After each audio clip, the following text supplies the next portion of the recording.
Hello friends, जय माता दी। कैसे हैं आप सब दोस्तों? बहुत ही खूबसूरत दिन है आज, और आज है एकादशी तिथि, वो भी उत्पन्ना एकादशी तिथि, जिस दिन से एकादशी व्रत जो लोग भी उठाना चाहते हैं उनको आज के दिन से ही शुरुआत करनी चाहिए।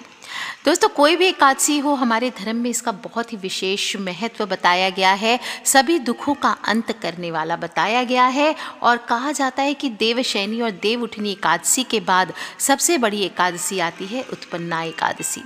एकादशी एक देवी जिनका विष्णु भगवान के शरीर से ही वो उत्पन्न हुई थी और आज के दिन ही हुई थी, इसलिए माँ एकादशी ने उत्पन्न होकर अति बलशाली और अत्याचारी राक्षस का मूर्ख का वध कर आज के दिन को बहुत इम्पोर्टेंट बना दिया।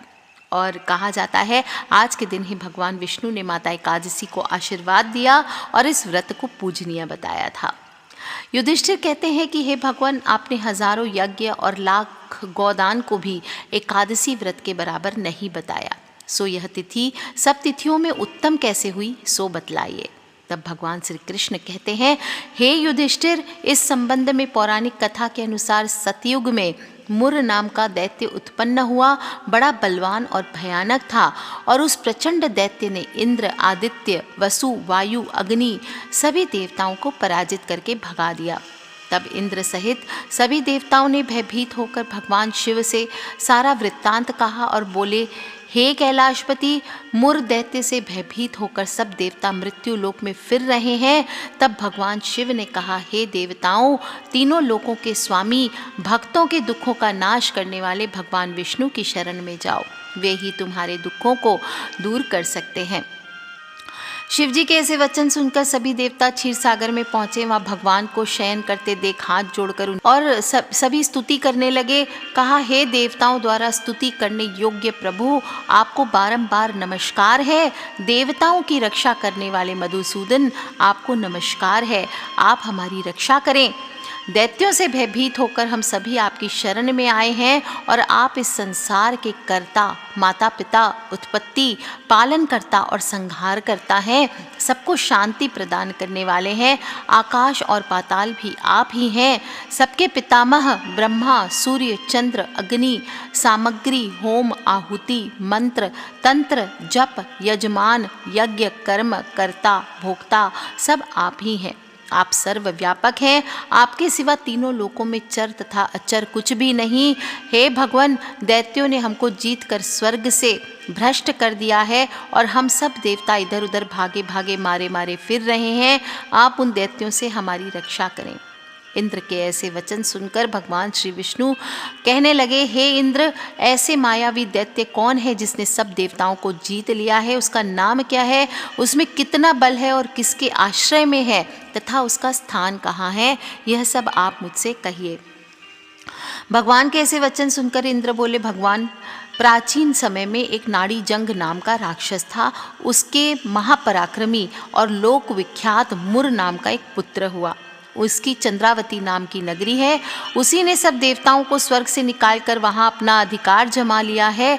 उसने इंद्र, अग्नि, वरुण, यम, वायु, ईश, चंद्रमा, नैतृत्य आदि सबके स्थान पर अधिकार कर लिया है। सूर्य बनकर स्वयं ही प्रकाश करता है, स्वयं ही मेघ बन बैठता है और सबसे अजेय है। हे असुर निकंदन, उस दुष्ट को मारकर देवताओं को अजेय बनाइए। यह वचन सुनकर भगवान ने कहा, हे देवताओं, मैं शीघ्र ही उसका संहार करूंगा। तुम चंद्रावती नगरी को जाओ। इस प्रकार कहकर भगवान सहित सभी देवताओं ने चंद्रावती नगरी की ओर प्रस्थान किया, और उस समय दैत्य मुर सेना सहित युद्ध भूमि में गरज रहे थे। उसकी भयानक गर्जना सुनकर सभी देवता भय के मारे चारों दिशाओं में भागने लगे। जब स्वयं भगवान रणभूमि में आए तो दैत्य उन पर भी अस्त्र शस्त्र आयुध आदि लेकर दौड़े, और भगवान ने उन्हें सर्प के समान अपने बाणों से बींध डाला। बहुत से दैत्य मारे गए, केवल मुर बचा रहा।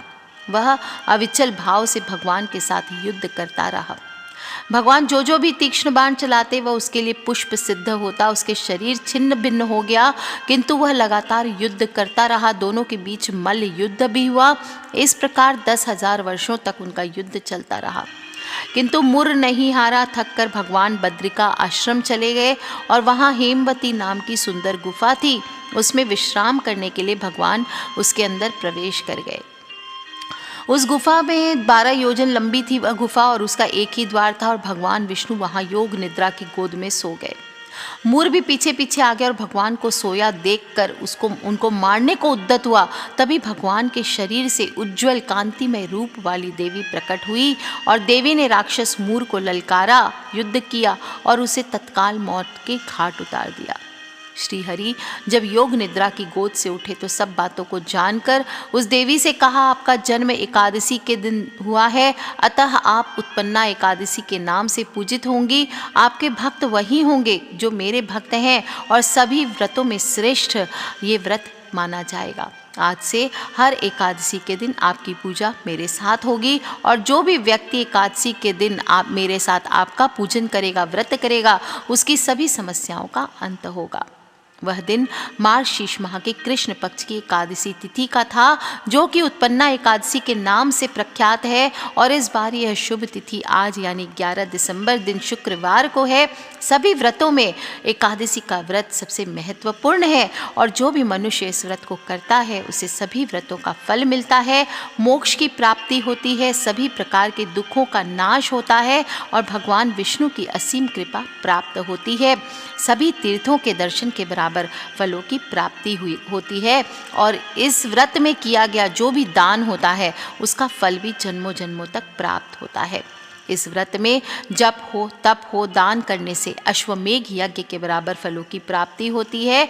और अगर आप हर महीने पड़ने वाली एकादशी का व्रत रखना चाहते हैं तो आपको आज के दिन यानी उत्पन्ना एकादशी के दिन से ही शुरुआत करनी चाहिए। इससे जीवन में हमेशा सुख शांति बनी रहती है, माता लक्ष्मी का आशीर्वाद मिलता है। एकादशी तिथि का प्रारंभ 10 दिसंबर को दोपहर को 12:52 से प्रारंभ हो रहा है और एकादशी तिथि का समापन 11 दिसंबर को सुबह 10:05 तक रहेगा। उसके बाद द्वादशी तिथि पूरे दिन रात रहने वाली है। जो लोग भी 10 को व्रत करेंगे वो 11 दिसंबर को पारण करेंगे दोपहर को 1:17 से लेकर के 3:21 तक और 12 दिसंबर को जो लोग पारण करेंगे वो 10 बजे तक कर लें। दोस्तों वैसे 11 दिसंबर का व्रत सभी के लिए शुभ रहेगा। इस दिन सूर्य उदय कालीन में एकादशी तिथि लग रही है, इसके बाद द्वादशी तिथि लग जाएगी। इसके बाद आप अगले दिन व्रत का पारण कर सकते हैं। उत्पन्ना एकादशी का व्रत करने वाले को चाहिए कि दशमी के दिन से ही सावधान रहे।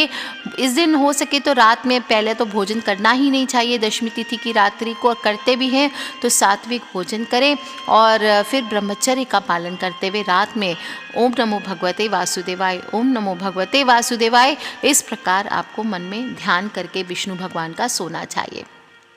एकादशी के दिन ब्रह्म मुहूर्त में उठकर स्नान वगैरह से निवृत्त होकर के अपने घर के मुख्य द्वार की सफाई करें, पूजा स्थल की सफाई करें, घर में हल्दी के जल का छिड़काव करें और इसके बाद भगवान विष्णु का ध्यान रखकर व्रत का संकल्प करना चाहिए। कोई भी पाटिया ले लीजिए या जहाँ पर भी लाल कपड़ा बिछा करके भगवान विष्णु की मूर्ति या तस्वीर, गंगा जल के छींटे दे दीजिए। मूर्ति है तो स्नान कराइए, पंचामृत स्नान कराइए, धूप दीप नैवेद्य आदि षोडशोपचार पूजा का नियम होता है विष्णु भगवान का। बाकी आपके पास जो भी चीज़ें हों उससे आप पूजन करिए। उनके पूजा में कुमकुम नहीं चढ़ाया जाता है, चंदन से तिलक करें और चावल नहीं चढ़ाया जाता है तो सफ़ेद तिलों का प्रयोग करना चाहिए। भोग के लिए आप पीली चीज़ें, पीले फूल, पीले वस्त्र आदि उनको धारण कराएं और ध्यान रखें तुलसी पत्र उनकी हर चीज़ में ज़रूर अर्पित करना चाहिए। इससे विशेष रूप से भगवान विष्णु प्रसन्न होते हैं। पीले रंग के फलों का भी भोग लगा सकते हैं और घी का दीपक जलाएं। भगवान का ध्यान करके उनकी आरती करें, विष्णु सहस्त्र नाम का पाठ करें, ओम नमो भगवते वासुदेवाय का जप करें, भजन करें, कीर्तन करें और इस रात्रि में जागरण भी किया जाता है। इस एकादशी में जैसा मैंने बताया कि माता एकादशी का भी विधि विधान से पूजन करना चाहिए और कुछ खास मंत्र है जो कि चमत्कारी मंत्र होते हैं। आज के दिन अगर इन्हें जपते हैं तो जातक के जीवन की सभी मनोकामनाएं पूर्ण होती है। कहा जाता है कि धन के भंडार भरते हैं, अन्न धन से घर भरता है, तिजोरियां भरती है। दोस्तों उत्पन्ना एकादशी पर थोड़े से सौंफ लेकर के आपको उपाय करना है। भगवान विष्णु और माता लक्ष्मी को सौंफ अर्पित करना है। ये उपाय आपको व्यापार में तरक्की कराएगा, साथ ही नौकरी में समस्याएं आ रही है तो वो आपकी दूर करेगा। और भगवान विष्णु की पहले आप नॉर्मल पूजा कर लीजिए जैसा मैंने बताया। उसके बाद एक 9 मुखी दिया आपको जलाना है। अखंड ज्योत होए तो बहुत ही अच्छी बात है, नहीं तो कम से कम जितनी देर आप पूजन करेंगे, मंत्र का जप करेंगे, उतने देर ज़रूर जलते रहना चाहिए। इसके बाद 2 चम्मच सौंफ ले लीजिए, चाहे तो हाथ में ले लीजिए, किसी पेपर में ले लीजिए या किसी कटोरी में ले लीजिए और उसे भगवान विष्णु और माता लक्ष्मी के सामने रख करके तुलसी की माला है तो तुलसी की माला से, नहीं तो कोई भी चंदन आदि की माला से आप एक विशेष मंत्र का जप करें। ओम ह्रीं ह्रीं श्री लक्ष्मी वासुदेवाय नमः। ओम श्रीं ओम ह्रीं श्रीं ओम ह्रीं श्रीं क्लीं वित्तेश्वराय नमः। ओम नारायणाय विद्महे वासुदेवाय धीमहि तन्नो विष्णु प्रचोदयात्। ओम नमो भगवते वासुदेवाय। इस मंत्र का आपको जप करना है, 108 बार कम से कम जप करें। और अगर बहुत सारी समस्याएं हैं जीवन में तो इस दिन एक विशेष मंत्र बताती हूँ, ये आपको बोलना चाहिए। ओम आंग संकर्षणाय नमः। ओम अंग प्रद्युम्नाय नमः। ओम अह अनिरुद्धाय नमः। ओम नारायणाय नमः। इस प्रकार से मंत्र का 108 बार जप करें। इसके बाद उस सौंफ को आपको या तो दान कर देना है और परिवार वालों को या तो प्रसाद की तरह बांट दे, थोड़ा सा खुद के लिए रख लें। और इससे नौकरी हो, व्यापार हो, जो भी धन आदि की जितनी समस्या होती है, पैसे की समस्या होती है, आपको रहन सहन की, आपके लग्जरीज की समस्या होती है, गाड़ी हो, बंगला हो, सभी चीज़ों की समस्या आपकी, इससे तमाम तरह की दिक्कतें दूर हो जाती है। इस दिन हो सके तो निराहार रह कर के व्रत करें और संध्या पूजन के बाद ही आपको फलाहार करना चाहिए, नहीं तो कम से कम जल पे निर्जला व्रत कर सके तो सर्वश्रेष्ठ होता है। और कोई भी ओम नमो भगवते वासुदेवाय, ओम नमो भगवते वासुदेवाय, इस प्रकार से पूरे दिन मन ही मन मंत्रों का जप करें। पर निंदा हो, छल हो, कपट हो, लालच हो, द्वेष की भावना हो, क्रोध हो, किसी के प्रति गलत भावना हो, पति पत्नी का आपसी संग हो, झूठ बोलना हो, इस तरह की चीज़ें, केश धोना हो, अब दाढ़ी बनाना हो, ये सब चीज़ों से, शेविंग करना हो, नाखून काटना हो, सभी चीज़ों से आपको दूर रखना चाहिए। इस दिन आपको पेड़ पौधों की भी पूजा करनी चाहिए। एकादशी के दिन पीपल हो तो पीपल, नहीं तो तुलसी की पूजा भी कीजिए। पीपल के वृक्ष में भगवान विष्णु का वास माना गया, इसलिए उत्पन्ना एकादशी के दिन अगर आप पीपल के वृक्ष की पूजा करते हैं तो ये भी बहुत धनदायी होता है। और या घर में तो तुलसी माँ है ही, इस दिन तुलसी नहीं तोड़ी जाती, ना ही इसमें जल दिया जाता है, इस बात का बिल्कुल ध्यान रखें। और जो भी भगवान विष्णु को भोग लगाएंगे उसमें सब में तुलसी पत्र ज़रूर छोड़ें। तुलसी माता के आगे घी का दीपक जलाएं, आरती गाएं और एकादशी पर तुलसी पूजा के साथ ओम नमो भगवते वासुदेवाय इस मंत्र का ज़्यादा से ज़्यादा जप कीजिए। तुलसी माता की 11 बार परिक्रमा करें और भगवान विष्णु के जो भी भोग चढ़ाएंगे उसमें विशेषकर अगर केसर की खीर बना सकते हैं तो वो बनाइए और उसमें तुलसी के पत्तों वाली केसर की खीर बनाइए। ये प्रसाद के तौर पर पूरे घर को वितरित कीजिए। ताल मखाने की खीर बनाइए, ये बहुत अच्छा। चावल की खीर लेने में दिक्कत हो जाती फिर प्रसाद के तौर पर, तो आप ताल मखाने की खीर बनाइए, ये सर्वश्रेष्ठ होता है।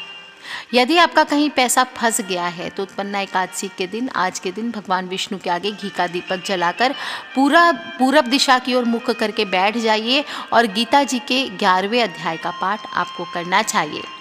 इस प्रकार से व्रत आपको करना चाहिए और अगले दिन सुबह यानी द्वादशी तिथि पर आपको भगवान विष्णु के किसी भी स्वरूप की पूजन करने के बाद ज़रूरतमंदों को भोजन कराएं और उनको दान दक्षिणा आदि देकर विदा करें। इस प्रकार से व्रत करके पारण करना चाहिए आपको, तब व्रत को खोलना चाहिए और खुद भोजन करना चाहिए। दोस्तों, सभी लोग एकादशी पर केवल भगवान विष्णु का पूजन करते हैं, परंतु आप अधिक फल पाना चाहते हैं तो इस बार भगवान विष्णु के साथ साथ एकादशी माता का भी पूजन करें, एकादशी देवी का भी पूजन करें। और एकादशी देवी भगवान विष्णु जी की माया से प्रकट हुई थी, इसलिए इनकी पूजा का महत्व भी उतना ही है जितना भगवान विष्णु का है। और जो भी मनुष्य इस प्रकार से श्रद्धा भाव से उत्पन्ना एकादशी का व्रत रखता है, जो कथा मैंने आपको सुनाई है वो खुद भी सुने, औरों को भी, अपने फ्रेंड्स, फैमिली, मम्मी पापा, भाई बहन, बच्चे, सभी लोगों से इसे ज़रूर शेयर करें। और कहा जाता है कि मोह माया के प्रभाव से मनुष्य मुक्त हो जाता है, छल कपट की भावना उसमें कम हो जाती है और अपने पुण्य के प्रभाव से मनुष्य विष्णु लोक में स्थान पाने योग्य हो जाता है। तो आज के लिए इतना ही दोस्तों। खिलखिलाते रहे, मुस्कुराते रहे। आप सभी को एकादशी की हार्दिक शुभकामनाएं। आज के लिए इतना ही। सब्सक्राइब करके रखें ताकि आने वाले वीडियो से आप और मैं कनेक्टेड रहें। Love you all friends, take care. जय माता दी, बम बम भोलेनाथ की, जय विष्णु भगवान की, जय लक्ष्मी मैया की।